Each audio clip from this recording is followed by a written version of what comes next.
Syederalun Amerika Serikat memiliki lebih dari 36.000 dosis vaksin cacar monyet atau monkeypox jineos yang segera tersedia di gudang strategis nasional. Pernyataan ini disampaikan Departemen Kesehatan dan Layanan Kemanusiaan negara tersebut pada Senin kemarin. Dikutip dari laman CNBC pada Selasa 7 Juni 2022, Pusat Pengendalian dan Pencegahan Penyakit atau CDC Amerika Serikat mengirimkan vaksin kepada orang-orang yang berisiko tinggi terpapar virus dalam upaya menghentikan penyebaran penyakit lebih lanjut. Sejauh ini, Amerika Serikat telah mengidentifikasi 25 kasus yang dikonfirmasi atau diduga terkait kasus monkeypox di 12 negara bagian pada Jumat lalu.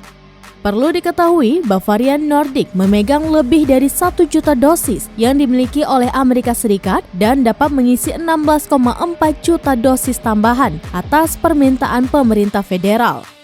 Wabah monkeypox yang terjadi saat ini secara global adalah kasus yang terbesar di luar Afrika. Hampir 800 kasus monkeypox yang dikonfirmasi di 27 negara telah dilaporkan ke Organisasi Kesehatan Dunia atau WHO.